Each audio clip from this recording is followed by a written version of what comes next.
Okay, we're going to be talking about the final examination, and we've decided it's going to be next Tuesday. And here are some of the results of the course that I want you to be able to explain. I'm more interested in intuitive explanations of this than the detailed math, although we might get into the math a little bit. But this is on the sheet that I gave you. Where the homework was assigned and the video of each of the lectures was given. There is down here at the bottom a sheet 1 and a sheet 2. The sheet 2 tells you what to explain. And I forgot something here, so let me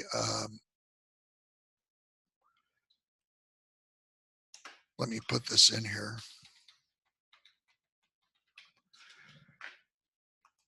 I'd like you to be able to explain basics of multidimensional Fourier transform theory, like what is the Fourier transform, how you perform multidimensional convolution. I really like in the multidimensional convolution that we stick to typically, not always, but typically 2 dimensions, because that's how we can think about things. Yes? You're not sharing your screen? I don't know if... Oh, you're right. Okay. Gosh, you guys got me all screwed up here. Okay.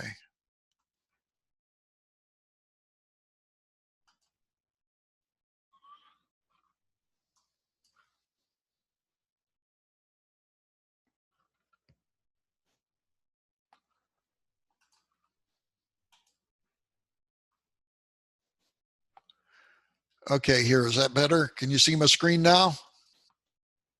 Yes. Okay, that's good. Okay, so things in multidimensional Fourier transform. What is the transform? Multidimensional convolution.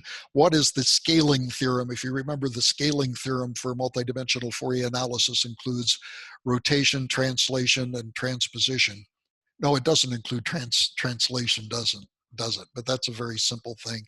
The Coulomb lemma. Now, for the Coulomb lemma, I'm primarily interested in that you know the relationship between the periodicity vector in one domain and the corresponding sampling vector, or the sampling vectors, sampling matrix, if you will, in the other domain. If you remember, one of them we called capital P, the other one we called capital Q, and one dictates the other. So it's sampling and periodicity. And the separability theorem, what is that? This is something that doesn't happen in one dimension. And the Hankel transform, something else that does not happen in one dimension. I'd like you to be able to discuss and talk about the Radon transform, basically the idea of the central slice theorem, which I think is very, very intuitive. The math behind that in terms of 2-dimensional Fourier analysis is just beautiful. And then kind of explain what the Radon transform is, and then filtered back projection. If you remember, we take the projections and we have all these projections around the object.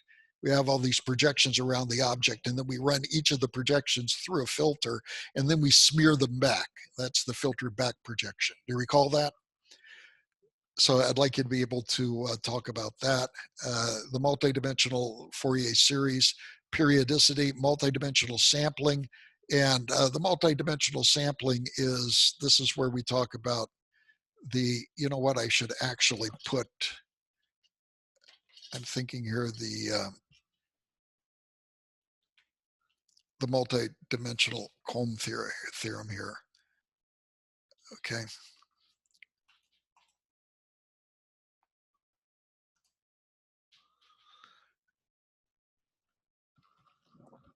Because the multidimensional Coulomb lemma tells you the relationship between the sampling matrix and the periodicity in the frequency domain. What is the sampling density? How do you determine the sampling density? If you recall, that's the determinant of the periodicity matrix in the frequency domain. And what is the Nyquist density? Here we're talking about maximal sphere or maximal circle packing, okay? Or maximal packing of whatever the spectrum support is. The support of a function is the region outside of which is equal to 0. So that's the support. Then for POCS, the geometrical understanding of what POCS is, I think the geometrical understanding gives us some great insights into what you can do with POCS, and then some signal classes, and then of course some of the simple applications that we covered in class.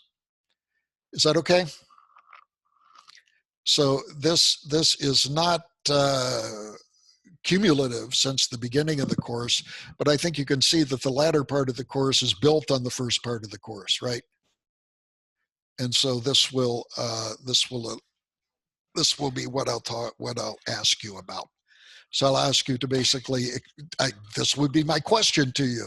Explain to me the Hankel transform. When do you use it? I don't want you to start writing down a bunch of equations. I want you to say in 2 dimensions, you have this, the cases where you have a circularly symmetric object, and when you have a circularly symmetric object, the Fourier transform becomes the Hankel transform, which involves a Bessel function, you know, stuff like that. Does that make sense? You should know the math, but we're not going to have time to go through all of the mathy sort of stuff. Okay, any questions on this at all?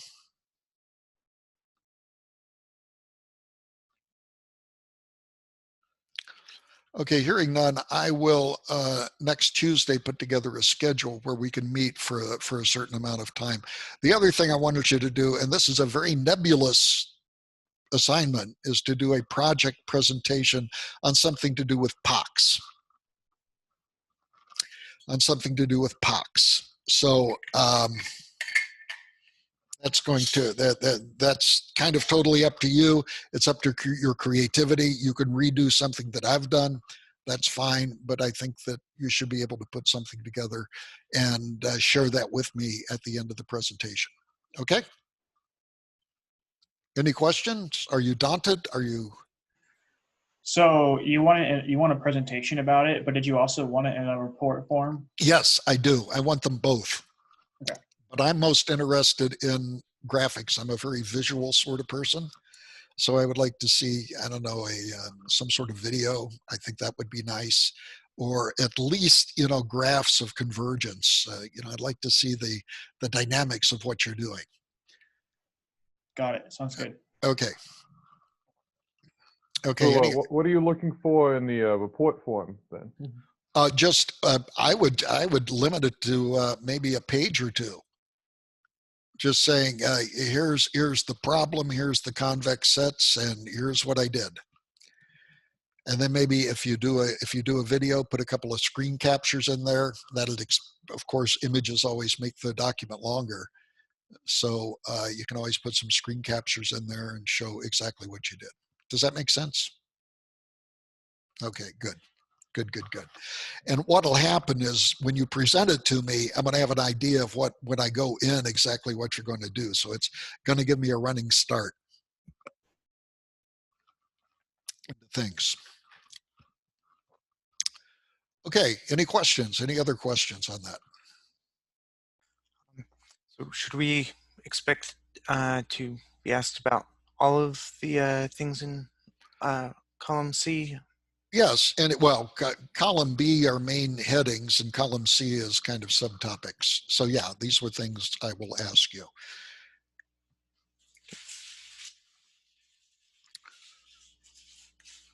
Okay, I'm going to try now to share my screen and kind of show you something interesting here. Okay, let's see. I did not check out my screen to see if it was working with my trusty pen. And it isn't, which means I have to go over here and unplug my silly thing and then plug it in again and now see if it works. Whoops. What do you see now? Do you see my screen? Yeah, you see white. You see white. Oh, the pen's moving around. Pen's moving around. Okay. Here's something that's interesting. If you take E to the minus x sub n, and we call this x sub n plus 1. So what we're going to do is we are going to take e to the minus x sub n. We're going to do it again. We're going to do it again. We're going to do it again. We're going to do it again. Anybody know what happens? Anybody else ever done this on their calculator? I used to do this on my calculator. I swear I did. I took e to the x, change sign, e to the x, change sign, e to the x, change sign. And you know what happens? No matter where I start,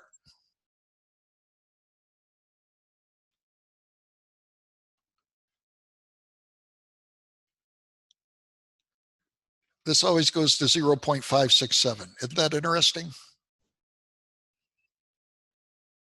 Yeah. Yeah, it is very interesting. How about x sub n plus 1 is equal to the cosine of x sub n? This also converges to a specific number. But I forget what the number is. That's the curious thing. I forget what the number is. Well, these are simple one-dimensional examples of something which are called non-expansive operators.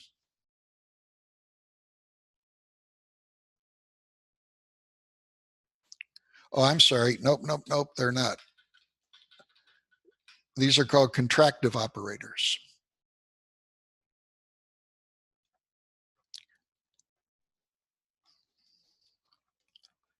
Contractive operators are really interesting. It says that if you take any value of, let's call the operator script O. You take any two vectors in a field and you operate them on them with this operator. So you get another point in the field. This is a vector field. And so you do the same thing for y. So you operate on this O as O sub y. Now in our case, O of x for this one is equal to e to the minus x. That's the operator that we're doing. So and I'll show you what happens here in one dimension. There's a certain distance here between these 2 points. This is called x minus y. That's the RMS value between them. And then we have over here the distance between these two operated points. This would be O sub x minus O sub y. So that's this distance here. Isn't that interesting? If always the O sub x minus the O sub y is less than x minus y, then the operator is said to be contractive. Can you see why it would be called contractive? Because the two big things are contracted into something smaller. And you can show this with e to the minus x.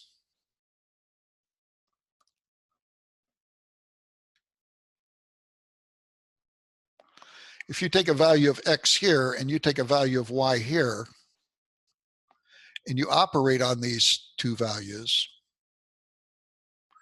will this distance always be smaller than this distance? Yeah, it always will. So in the scalar case, this is the interesting result. Anyway, if you have a contractive operator, then if you have the iteration x sub n plus 1 is equal to the operator operating on x sub n, this will always converge to a unique solution x infinity.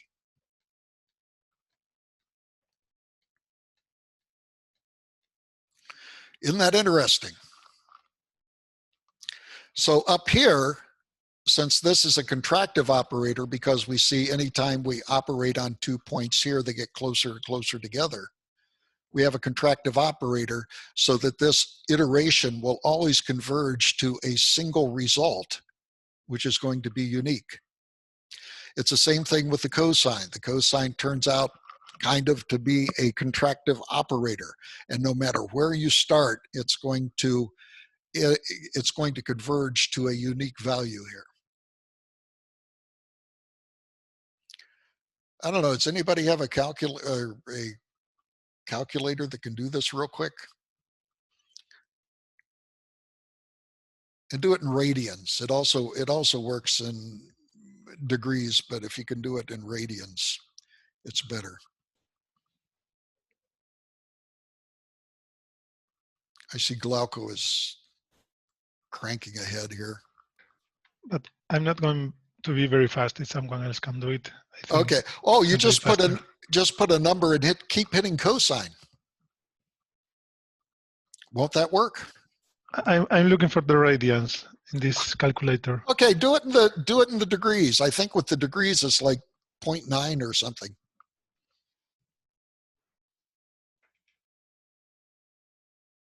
And it converges pretty quickly, if I remember right.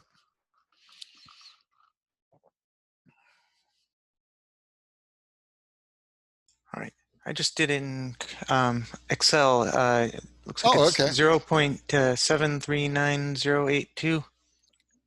Okay, 0.39. That'll be good enough. Isn't that interesting? It's interesting that always converges to that point because the cosine is contractive, and this extends to vectors. We can also talk about general operations on vectors. And x infinity in such iterations is always unique. There is also the non-expansive.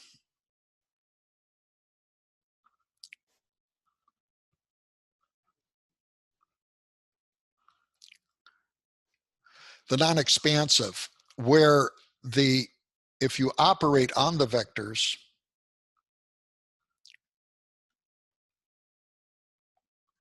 it's almost the same. It's almost the same as contractive, but it's less than or equal to. It can be equal to. Believe it or not, this equality kind of, this inequality makes a difference. It turns out that the x plus 1 is equal to operating on x sub n always converges to an x infinity. It always converges to an x infinity. But the x infinity is not unique.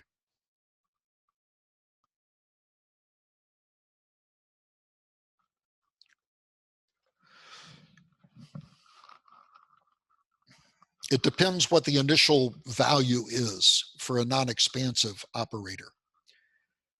Now, I want us to think very quickly about a projection onto a convex set. Do you think that either one of these is that a projection onto a convex set, you have a single convex set and you have a projection onto a convex set? Do you think that is contractive or non-expansive? And I'll give you a little hint. Think of a case where there would be an equality.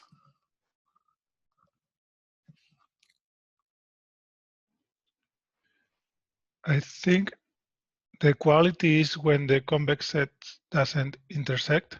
It's just the closest. Well, let me give you a simple example. Suppose you have a convex set here, right? And you have the value of x and you have a value of y.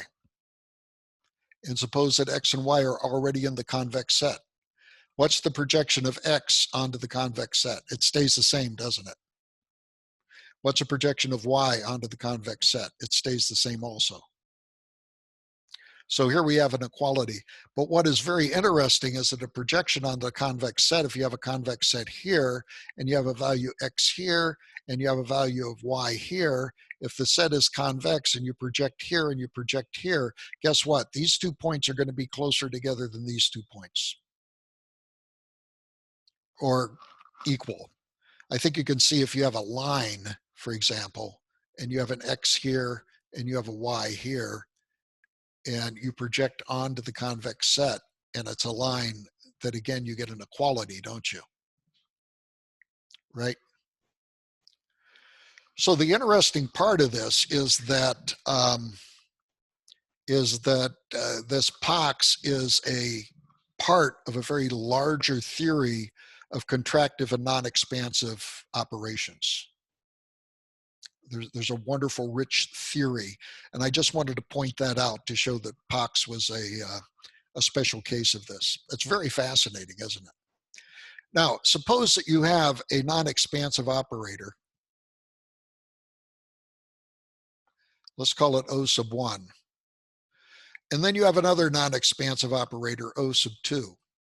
This, for example, would be projection onto convex set number 1, projection onto convex set number 2. Is that okay? And we concatenate them. We project onto convex set 1, then we project onto convex set 2. And both of these are non-expansive.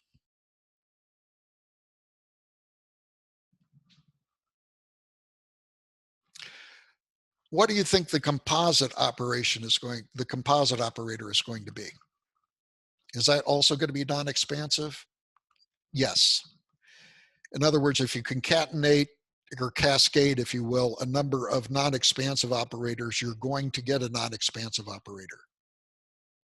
And so this, if we could show that a projection onto a convex set is non-expansive, then POCS is shown to be an instantiation of a non-expansive operator that will always converge to a unique point. Although, as we've seen, that convergence is not unique. It depends on the initialization, doesn't it? It depends on the initialization.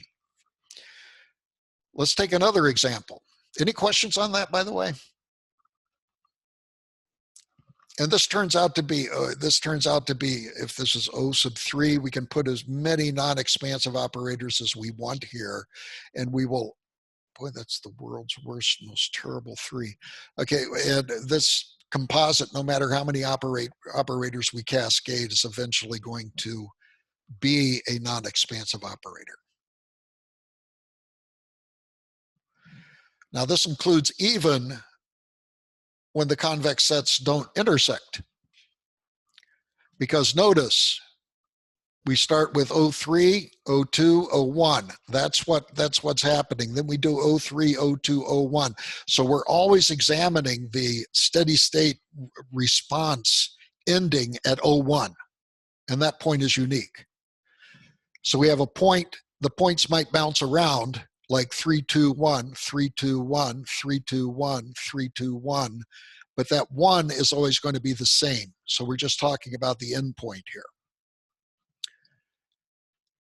What is interesting is if you have a number of operators, boy, what was that? Flash of lightning.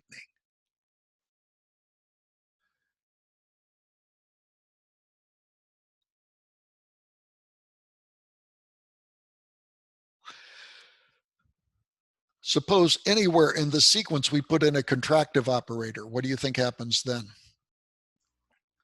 And it will at least slowly contract. It will be. This composite operator is contractive.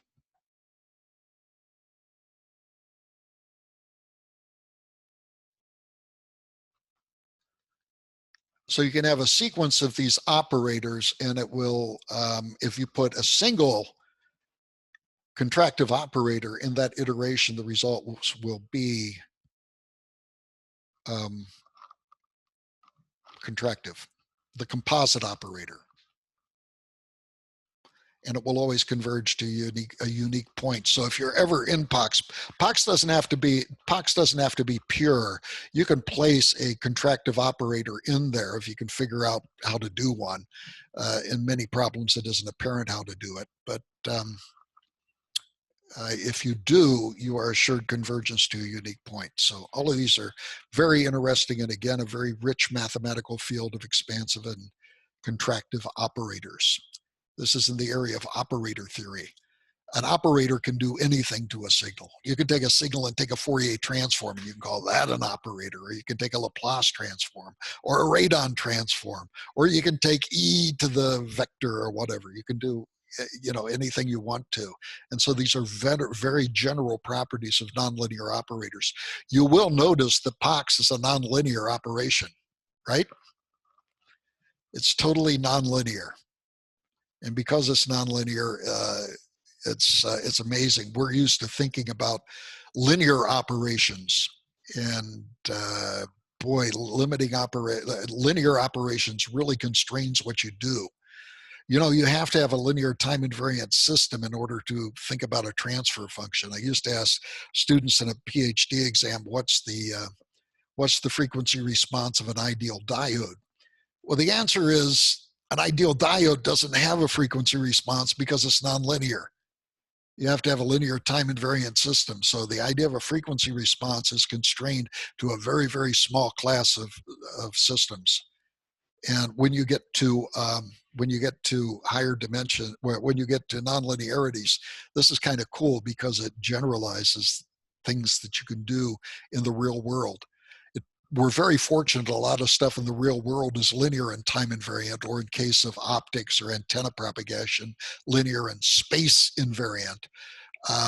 That's very nice for us. But man, as soon as you deviate from that, you lose a lot of the power that you have. Okay, any questions on this? In summary, you have contractive operators, you have non-expansive operators, and then when you concatenate them, you get a non-expansive operator. But if you sprinkle a single contractive operation into the contractive operation mix, the composite operator is contractive. Very interesting stuff. Okay. So now I want to go back to the lecture. Unfortunately, we don't have a lot of time to do all of this stuff. So I want to tell you a little bit about, I'm going to talk about the Gershberg-Saxton algorithm now. I'm not sharing my screen, am I? Got to share my screen.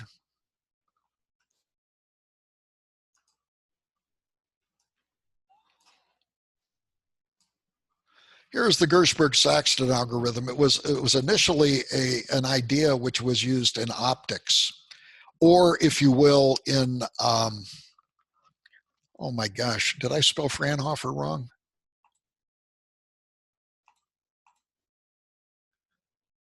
Nobody knows. Okay. This is a problem that occurs both in antenna theory and in, I don't know, any wave sort of propagation. We're all knowledgeable about the Fraunhofer diffraction, which is always known as which is also known as the far field. And so we typically have some sort of diffracting aperture here or antenna current distribution, and we go out very, very far and we get a Fourier transform. Now, it isn't exactly a Fourier transform. You go out so far, it becomes a Fourier transform, but that Fourier transform just begins to expand as you go out further. So it is a Fourier transform, but once you get there, if you start from the aperture, go blah, blah, blah, Fresnel diffraction, so-called Fresnel diffraction, and then it goes into Fraunhofer diffraction. Once it gets into Fraunhofer diffraction, it just keeps expanding and getting larger and larger. But the structure of the far field doesn't change with respect to distance after a while. So to simplify it, imagine that we have some sort of current distribution, and in the far field we have some sort of energy distribution here. And as we know, here we have x, little x in the far field. We know that nature incredibly does a two-dimensional Fourier transform just by performing a propagation.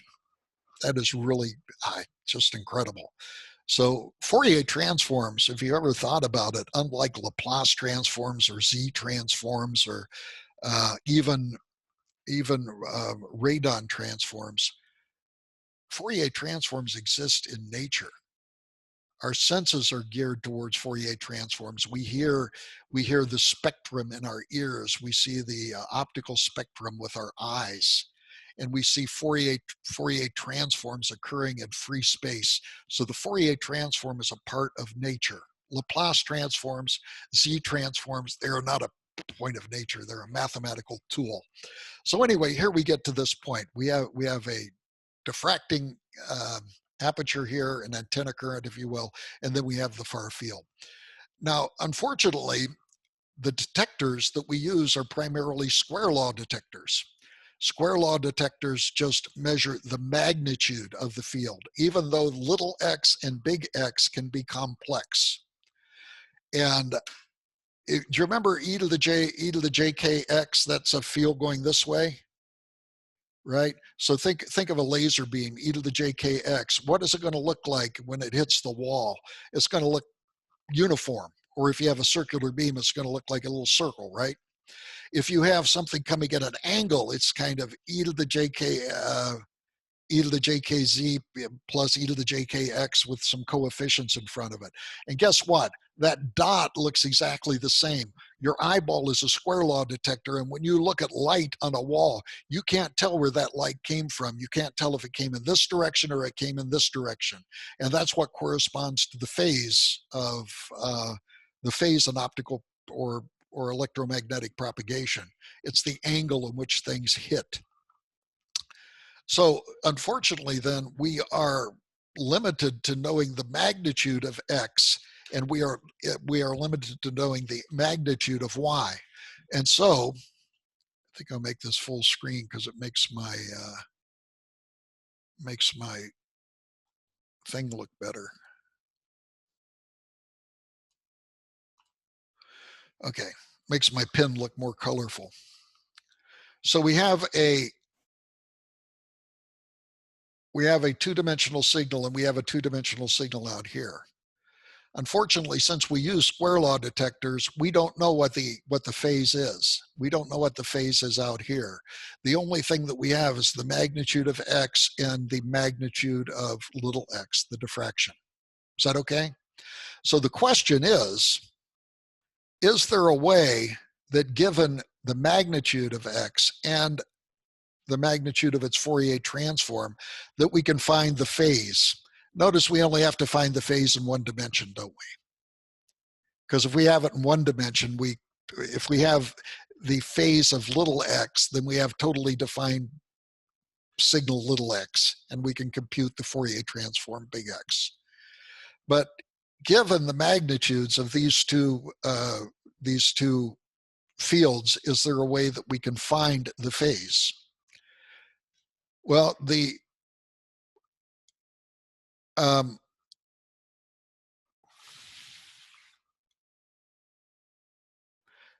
is the important thing.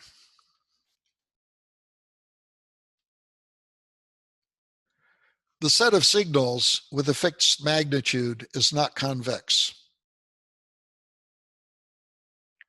So if we look at the set of all signals such that the magnitude of those signals is equal to the magnitude of X, this is given.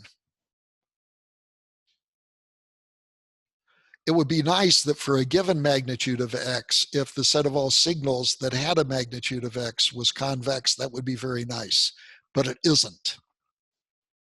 And so therefore POCS is not applicable here. POCS is not applicable since the set of all signals that has a magnitude, a given magnitude, is not a convex set. But still, we can apply the idea of POCS. And this is the general idea of alternating projections. The idea is we know something over here and we know something over here. And we want to make sure that what we know over here is compatible with what is over here. So we play a game of whack-a-mole. We make sure that what we have over here constrains to what we know over here, then we put it over here, and we make sure that it constrains to what we know over here, then we put it back here, and we keep on imposing this type of projection back and forth in a whack-a-mole sort of scenario until we get the idea. So here's the idea.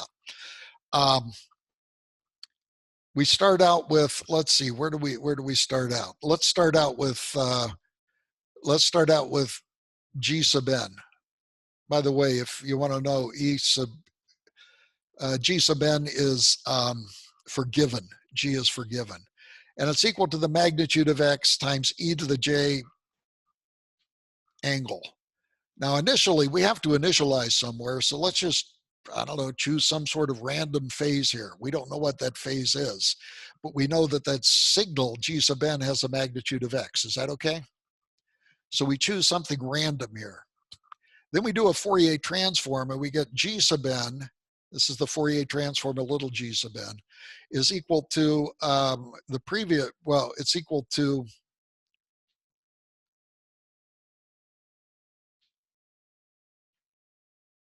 okay, I don't like the notation here. We know that g sub n is equal to the magnitude of g sub n times e to the j, well, I don't know, whatever it is. Let's call it e to the g sub n. Now, what's wrong with this? What's wrong with this is that this g sub n is not what we want. We want rather x sub n, don't we? So what we do is we play the whack-a-mole thing. We take the magnitude here. We know that this magnitude is wrong, and we just substitute x sub n, or the magnitude of x, for it, and we keep the phase. So do you see, we're forcing a constraint much like POCS. We're kind of projecting on the set of signals that have the magnitude of x. Then we go backwards. We go backwards and we get, this is f sub n. So we go back to get f sub n is equal to the magnitude times some sort of phase. So it's the magnitude times some sort of phase. Well, guess what? We know that this magnitude is wrong, because this magnitude must be equal to the magnitude of x, right? So we're going to keep the e to the j f sub n, because we're not sure what the phase is, and we're going to impose the magnitude of x. And we keep on doing this. We go from little x to big X. And then we know that the magnitude is wrong, so we impose our magnitude, keep the phase. Then we go back to the to the spatial domain, and every time we go back and forth, we keep the phase, but we impose what we know is correct. We impose the magnitude which we have measured with our square law detector. Does that make sense? Ooh, I'm not getting the response that I want to. I think it makes sense to me. Okay, it does make sense to you. So again, it's a whack-a-mole. We keep the phase, impose the magnitude that we know. We go back, we keep the phase, impose the magnitude we know. We go back, we keep the phase, impose the magnitude we know. It's kind of like projecting onto each case. One of the sets is all of the signals which have the magnitude of x as a signal. The other one is as big X as the magnitude of the Fourier transform. Now, this would be exactly POCS if these sets were convex, but they're not. It has the total flavor of POCS. So this is something which is called, if you will, general projections. Am I right that when these things are not convex sets, this is NP hard? No, it's just something which isn't, no, not necessarily NP hard, but it's something which hasn't ever been proven. This algorithm has never been proven to converge. But guess what? It does. And I'll give you an example here. These are pictures. This is one picture of sad man and glad man. These are from the book. And what we want is, this is a two-dimensional image that we can encode as pixels and take the FFT of. And we want a signal. We want to put a phase on this face so that when we Fourier transform, the magnitude of the Fourier transform is this face. And then we want a phase here, which if we inverse Fourier transform, we get back to sad man again. Does that make sense? So these are the two things that we would like to synthesize here. So this is my, in the bottom here, you can see, this is the magnitude of X. This is the magnitude of big X. So we have to constrain it all the time. So we go over here, we keep the big X, we make sure that it's big X, and then we keep the phase. We go back, we make sure that it's little x, we keep the phase. We go back, we keep the phase and impose the magnitude, and we go back and forth. Does that make sense? And does it work? Yes, it works. I mentioned that I used to have a colleague at the University of Washington, Robert Haralick, who was roommates with Gershberg before he became really famous. Gershberg published this with his student Saxton. And I also mentioned that this Gershberg-Saxton algorithm was basically used to correct mirror design problems on the first launch of the Hubble telescope before they went up and they got it fixed. So here's what happens. This is the initialization. Okay, and this is what happens before the faces converge. It converges incredibly quickly. This is after 2 iterations, 5 iterations, 10 iterations. And then it goes 25 and then 50 iterations. It is so clear that it's impossible to tell the difference between the two. Now, what is really weird is the phase. Now, the phase is going to be kind of crazy. And you can see that the phase here, codified at a gray level sort of picture, is just all over the place, right? But this is the phase that goes with this picture. So when I Fourier transform this magnitude and this phase, then I get this magnitude and this phase, which is also really scary. Okay, so that's that part. Now let me show you something that this is being used at in a more modern sort of situation. So I'm going to share my screen again, and we're going to clear this. And here is a problem that we have.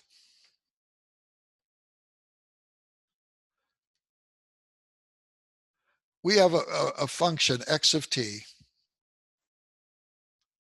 and this function x of t is a radar signal.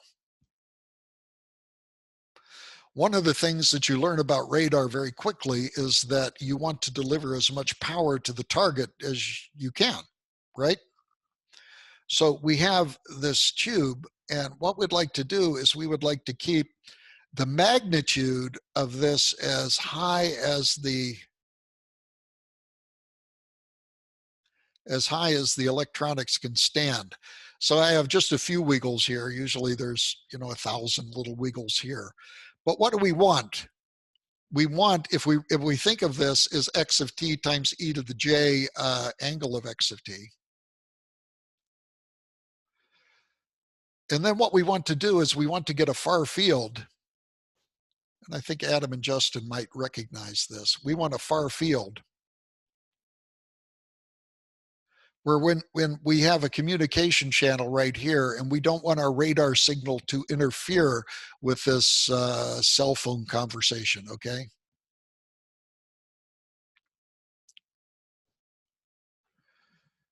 Both of these have a window. So we have a time here, and we have kind of a bandwidth here.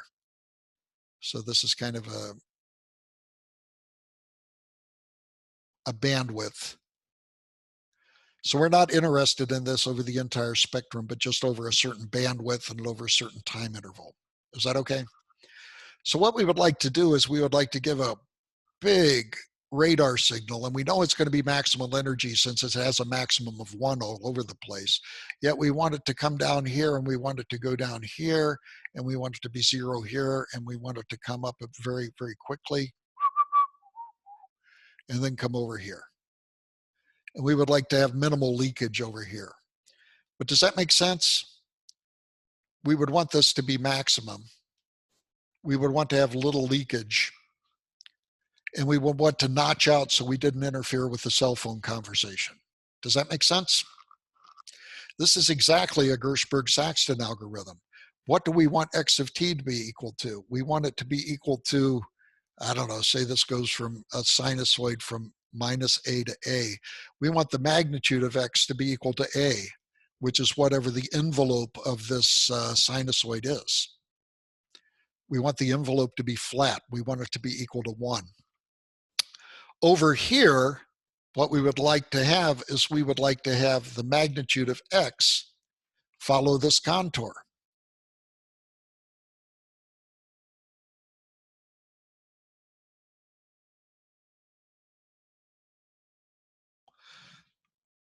Does this make sense? So you see immediately that we have a Gershberg-Saxton algorithm. We know that the magnitude here is A, and over here, we want the magnitude of the spectrum to be zeroed out at this notch. This is called notching. And we want it to be maximum in the rest of the band. So we are imposing an envelope. We're imposing an envelope over the maximum, over the spectral result. So, and over here in this radar example, we don't care what the phase is here. We're interested in power, right? We're interested in power. And you remember what the energy is? The energy is equal to what? X squared dt, which is also equal to the integral of x squared du by Parseval's theorem. So the energy over here is equal to the energy over here. That's Parseval's theorem. That's one of the beautiful things about Parseval's theorem. It allows us to measure energy in both arenas. And what is the power? So that's the energy. So we want to generate sufficient energy here to deliver the maximum energy to the target in some sort of sense. And we can apply the Gershberg-Saxton algorithm by making sure that X is equal to the amplitude with over this interval, and that the bandwidth over here, that within the bandwidth over here, that we constrain ourselves to this envelope. And we don't care what the phase is over here, and we don't care what the phase is over here, because both of the things that we're interested in are square law detections, if you will. Any questions on that?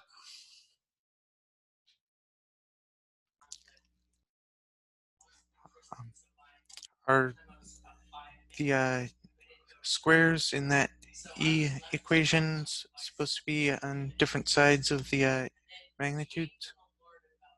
Okay, I don't know what I did, but yeah. What did I do?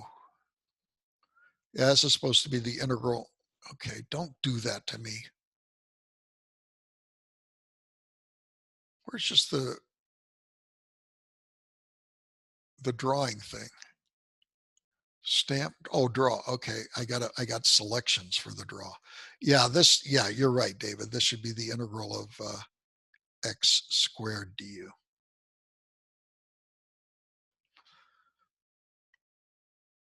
So this is the reason that energy can be detected with a square law detector, whereas the phase is much more difficult to perform. If you're doing it in optics, you have to do the phase by something like an interferometer or interference or something of that sort. Okay, any questions at all? So this is the Gershberg-Saxton algorithm. And this illustrates the concept of POCS. And this is true throughout science and mathematics. Many times you have a general theory, and this general theory can be proven for some very, very specific, precise cases. But you know what? It's also an incredible guideline for application into areas to which the theory doesn't exactly apply. And that's an example here. This has the Gershberg-Saxton algorithm has the feeling of being POCS, but it isn't POCS since the convex sets are non-operative or non-applicable. But guess what? You apply it and it typically works. Yet, to my knowledge, nobody has yet proven the Gershberg-Saxton algorithm. It's just a very intuitive algorithm that's a generalization of POCS Those that do alternating projections call this generalized alternating projections, and it works, as we saw with the glad man and the sad man in this idea of a notched filter. Okay? So it hasn't been disproved, I guess. Has anyone found a counterexample is my point. Not to my knowledge. Okay. I haven't kept up with the literature for years, but I don't believe anybody, to my knowledge, has ever found a counterexample where it doesn't work. At least one that you wouldn't counter in the real world. Right, okay. You know, the mathematicians might come out, they might come out with some, you know, weird sort of function where it doesn't work. But I think in applications in real world situations has always worked. That's cool. Okay.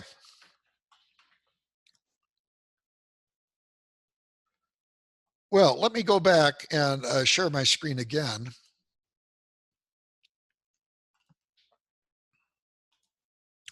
And let's go back and I don't know. Let's start. We don't have time to talk about all of the operations.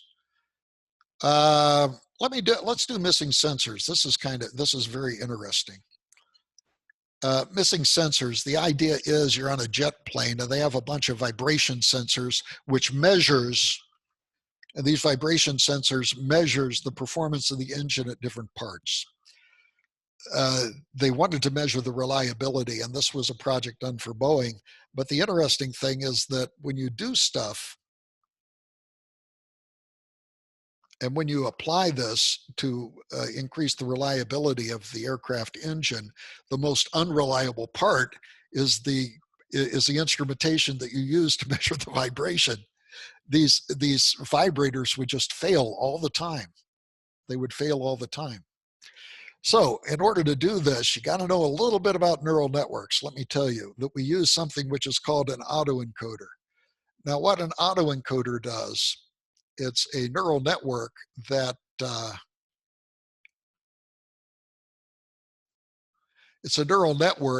is trained on data where the input is equal to the output. So you have a bunch of data where the input is equal to the output. And the interesting thing for this is, I think I'm just going to get rid of this for now. The idea is here, you have a bunch of data. This is kind of like the associative memory. You have x1, x2, and so you have x infinity, or x sub n, not x infinity, x sub n. So you have a lot of historical data about the way that the vibration works on the jet engine. And the idea is that this data represents the way that the jet engine works. And the relationship, it has to capture any correlation or relationship between the vibration which is measured at one point and the vibration which is measured at another point. So the autoencoder literally takes each of these pieces of data, say x sub n, and it trains a neural network so that the output is equal to the input, ideally. Now, what this does is that typically this space, we're in a 1, 2, 3, 4, 5, 6, 7, 8, 9, 10-dimensional space here. And and we're in a 10-dimensional space. And so you have a 10-dimensional space, but these measurements, because they're related to each other, lie on some sort of manifold. So you have like an x sub 1, x sub 2. I'm sorry, I shouldn't do x's here. Yeah, I should. Okay, x sub 1, x sub 2. Yeah, the x's work very well. And so all of these data lie, you can think of it as points in this high dimensional 10-dimensional space. And what you'd like to do is you'd like to capture a manifold on which all of these points live. Maybe some of you have done singular value decomposition or principal component analysis, and this is very similar. So the idea is that's exactly what this autoencoder does. By learning that the input and the output relationship are, by forcing them to be the same, you are learning this manifold. And then what happens is that if you are outside of the manifold, say you're at a point out here, so your value is y, you are going to get out a projection onto the manifold. So if you get a projection on the outside, what the output is going to do, the output always gives you something which is on the manifold. That's the way it's trained. If you don't understand this, it's because we haven't covered neural networks, but just keep this in mind that that's what we've done. We've basically trained a neural network to do a projection onto the manifold on which all of the data live, a higher dimensional manifold on which all of the data live.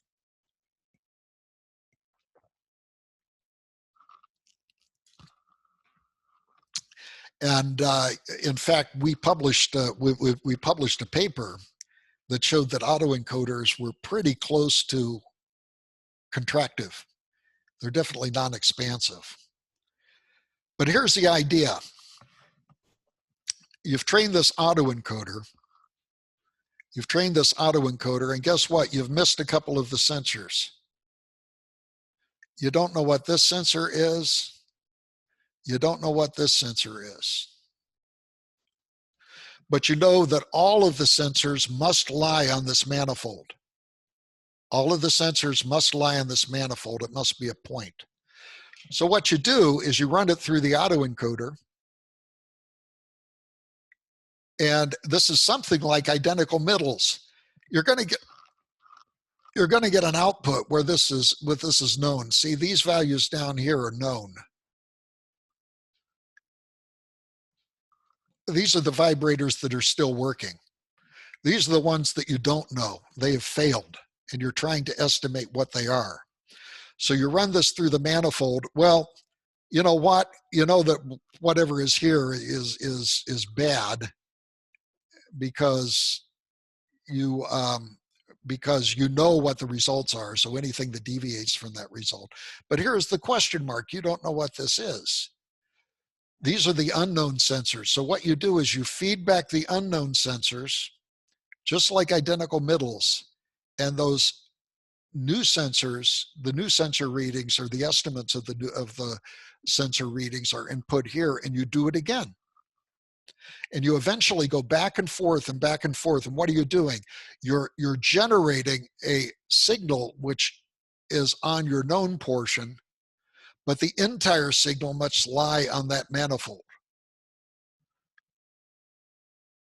So this is a manifestation of POCS, if you will, if you assume that the autoencoder does a projection. And I'm sorry if you don't understand the neural networks, but it works very well. Each sensor had an X, Y, and Z direction. These are some of the results. And here is an example of where we had sensors, and these sensors were used, the known portion of sensors after the manifold was trained, was able to restore the original signal. This is truth over here. This is truth, and this is the estimate. And as you can see, the estimate came out pretty good in relationship to the truth. And this makes a lot of sense. Suppose that you put two vibration sensors right next to each other on a jet airplane. You'd assume that they would basically measure exactly the same thing, right? And so there is a relationship of the jet engine. So this is 4 sensors with 1 missing. And as you might expect, as the number of missing sensors increased, your error got worse and worse. So this is truth up here. This is what the projections gave, and this is the error down here. The error looks terrible until you recognize that it's not too bad. This is full scale 0.02, and this is a full scale of 0.8. So it's still pretty good. So there was a lot of correlation. There was a lot of common knowledge, redundant knowledge, if you will, that was being measured by these sensors. And that's another example. And so, yeah, so therefore this worked very good.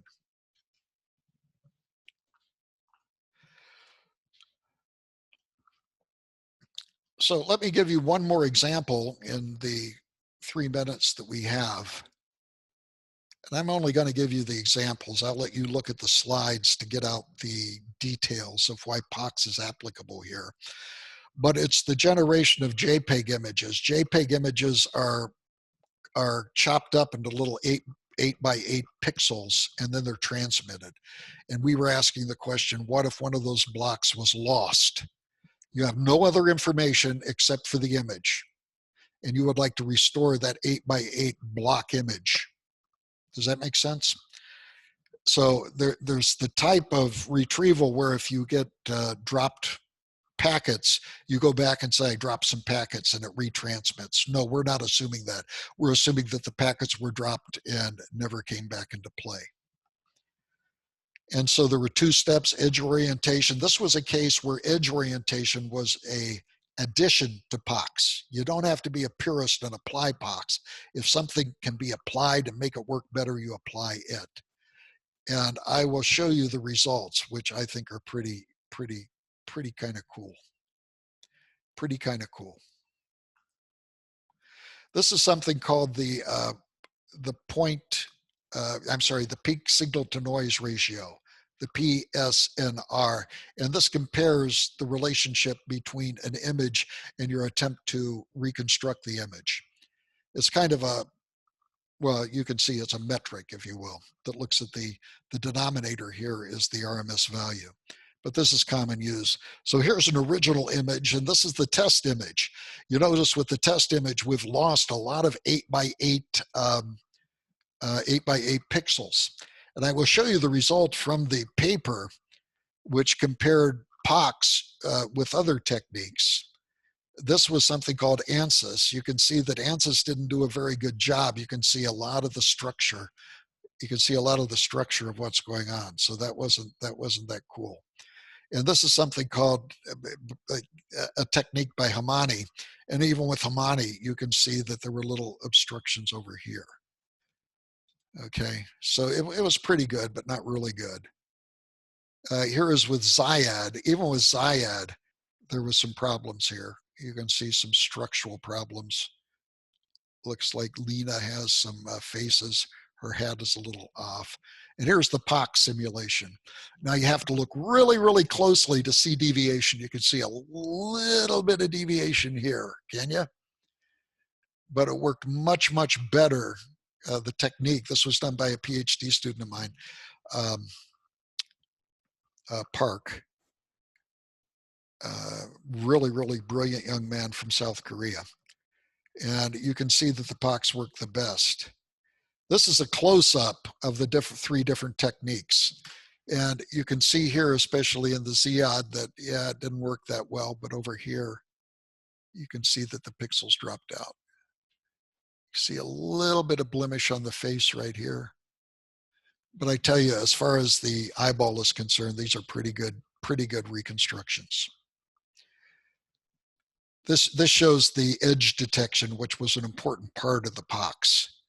And I won't go into that because of time constraints. Here's another one. This is a standard image where you have original image and the test image. You had, again, ANSYS on the left, which was all sorts of problems with all sorts of structural problems. You can see here the Hamani did a little bit better, but you can see some outages here and in different places. And then the Zyad and then the POCS. You know, the Zyad looks pretty good to me, except you can see a little bit of outage here and probably in other places. But this point SNR, PSNR, you can see that it's not a signal to noise ratio. It's a measure of goodness. The bigger it is, the better it is. So we probably shouldn't call it, no, I guess SNR, right? Bigger the signal to noise ratio is. So you see POCS did it really well. What was very interesting, this original image where it was tried with just window blind cutting out of the pictures, and these are the different techniques. And POCS actually did a pretty good job. Notice there's still lots of structure here, but Hamani totally failed, and you can still see some of the problems over here with POCS, but it still worked pretty well. What was interesting is the application of this to movies. Here is a movie, and this is a test sequence. Now, the problem with movies, as you know, you get a frame, then you get another frame, and most codecs, most software for restoring the image actually interpolates among the frames. So you get a good frame, good frame, good frame, good frame, and then there's interpolation which appears between the frames. So the question is how can this interpolation happen if you have dropped pixels? So on the left, we have the original sequence. So this is an image, and this is the test sequence here on the right. And you can see that there's lots of pixels which have been dropped. Now notice, you can't get something for nothing, but there is a lot of redundancy in images that you can take a result or a advantage of. This is zero motion picture. What it does is you go from one image plane to the other one. What the zero does is it keeps the image that you know here and keeps it on until it's updated. So there's no attempted interpolation. You just keep what you had before. And this is the result here. You can see it's kind of periodic as it grabs and keeps what was there originally. This is another technique called surround motion vectors, which attempts to interpolate the lost packets, but it also has problems. What's interesting is you can see that most of the distortion is here to the right, isn't it? That's because there's new information entering the image. There's new information entering the image that the image had no idea that was there before. The other is an attempt to interpolate what you saw before. Here's something called motion flow technique. It's a little bit better, but it still suffers from the new stuff coming into the side and the boundary matching problem, or the boundary matching algorithm, which was proposed. And then lastly, there's the decoder technique. It's still pretty good. And then finally, POCS, which was done by Park. You can see it still has its problems. On the right side, you have no idea what is coming into the picture, so that's going to be all screwed up on the right side. But I think you can see that the interpolation is fairly decent using the POCS technique. What I think is an interesting problem is this is a problem which can't be solved. This is something called the Foreman. Notice that he has an explosive response there. Do you see that explosive response? Boom, right? And if you lose that explosive response, there's no way that you can interpolate among it. But nevertheless, we tried. There's the test sequence of the dropped pixels. This is the zero motion vector where it keeps kind of what it knew before and just keeps it on. Okay, and so that's decent. This is the average of surrounding motion. Okay, you see that's kind of screwed up. Well, POCS doesn't do a lot better. I'll just run through these very quickly.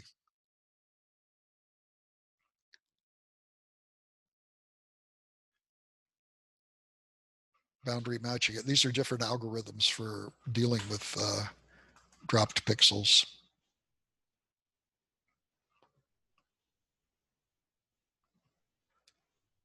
Whoa.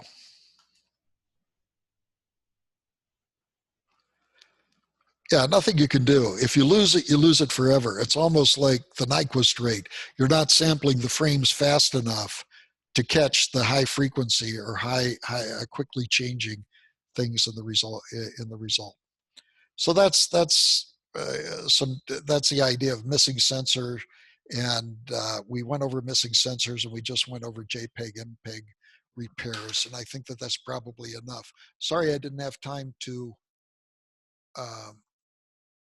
Didn't have time to go through these examples more in detail, but if you're interested in it, they are in the slides and there are references there to the original paper if you're interested. So these are the kind of the cool stuff you can see that we can do with POCS. I think the ones that still most impress me are this sub-pixel resolution, where you can literally take a camera that captures one gray level and just move it around and totally reconstruct an image. That's, to me, still mind-blowing. And the idea that POCS is applicable to reconstruction from projections. There's no Radon Transform. There's no filtered back projection. It's just the idea of repeated application to POCS. And I believe, who's taking Dr. Schubert's class this semester? You are. I am taking it. Yeah, and isn't the POCS that I explained basically the idea of art in tomography? In art, they do a series of projections to approach the point in the middle, the best representation of the image. So yeah, I see the connection there. But Okay, so it's related to POCS. It probably isn't exactly equal to POCS, but this is a standard way that if you're you do image processing for an oncologist, you use something like art, which is based on POCS. So that's kind of cool. And plus, they don't do lines; they do entire plane wave projections, right? they do a transformation of the image into a vector. So actually, Oh, okay. they are entire planes, but they are hyperplanes. So Yes. yeah, for me it's difficult to visualize what's going on, but I understand the technique that Okay, that's good. they do the projection, and they have many projections, and they just randomly go from one to another. So instead of two sets, it's like in medical imaging, you have the projections from different angles. So you have all of those angles. So you do it's like doing POCS, but not between 2 or 3 sets.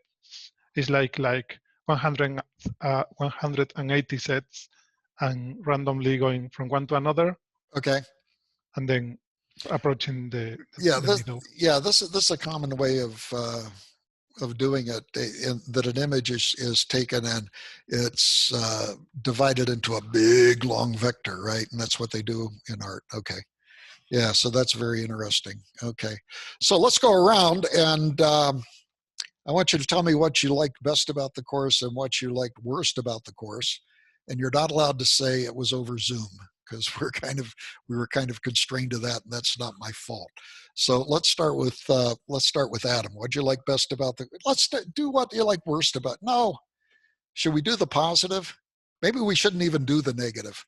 Say what you like best, and then if you want to make a suggestion on how I can improve the course, let me know. Yeah, I think what I liked best about the course was kind of the thinking about how to think in higher dimensions. Don't usually get much, practice with actually doing things in higher dimensions. And here we thought in them, we did math in them, and played tic-tac-toe in them. We did. We played tic-tac-toe even. That was fun. Yeah. I think that was my favorite part of the course, was getting to play around with higher dimensions. Thank you. Glauco? For me, as my background is in computer science and all the engineering math is new for me from last year. Since last year, it has been challenging, and this course helped me to be less scared about it all. Somehow, oh, that's good. Because the multidimensional part then becomes even more scary, but it's like getting my fears to a higher level. So if the only thing I've done is to raise your fears to a higher level, I've been successful. Okay. Yeah, it's an intuitive approach that it works to me very well. Okay, wonderful. Explanation. Yeah, that's the idea. I wanted to give, especially remember the drinking from the fire hose, the one-dimensional case. I think I've had a lot of students come back and say that was very good because it tied all together, all of this undergraduate stuff that I kind of understood, but this made me appreciate it better. And I try to, and the purpose is to present this in a much more intuitive way than a bunch of just mathematics. We went through the mathematics, But as was done by Popoulos in 1965 with the publication of one of his great papers, and simultaneously with Ron Bracewell, who did a book on the Fourier transform, it used to be that this sort of stuff was taught by the mathematicians and was done with such rigor that all of the intuitive aspects escaped. But both Bracewell and Popoulos gave this material, it gave it more of the structure of being rigorous to a point, but very intuitive and very, very useful. So that I'm inspired by both of those guys, Bracewell and Popoulos. Okay, Aiden. Yeah, I really appreciated the review, the adult review at the beginning, because thinking about remembering all the theorems and actually using them to solve problems was big, because that's not something I picked up in digital signal processing where I took it. So I appreciate the review a lot, and I appreciate the sampling theorem, because I don't think I had been taught that before. At least I don't remember it. So I appreciate the sampling theorem. And then as far as the multidimensional stuff, my favorite part was the tomographic projections, because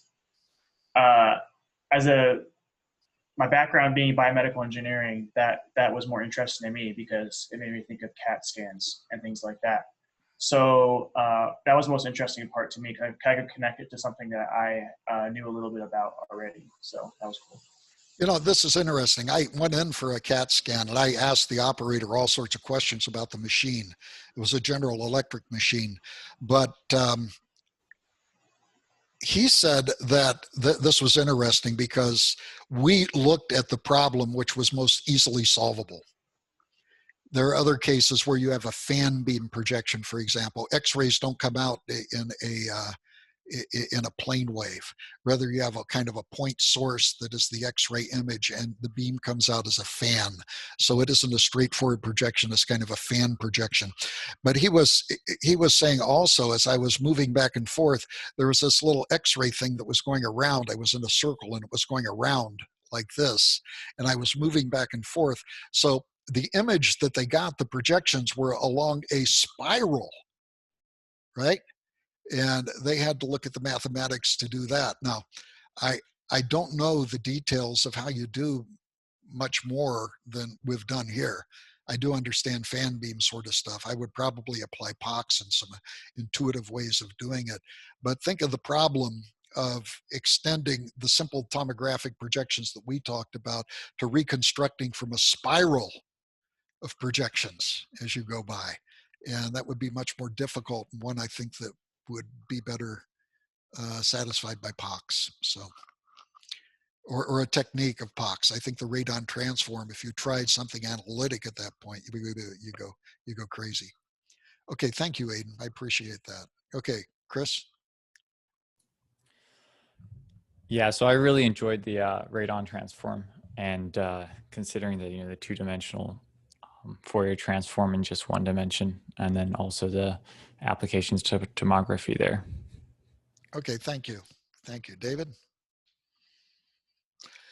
I'm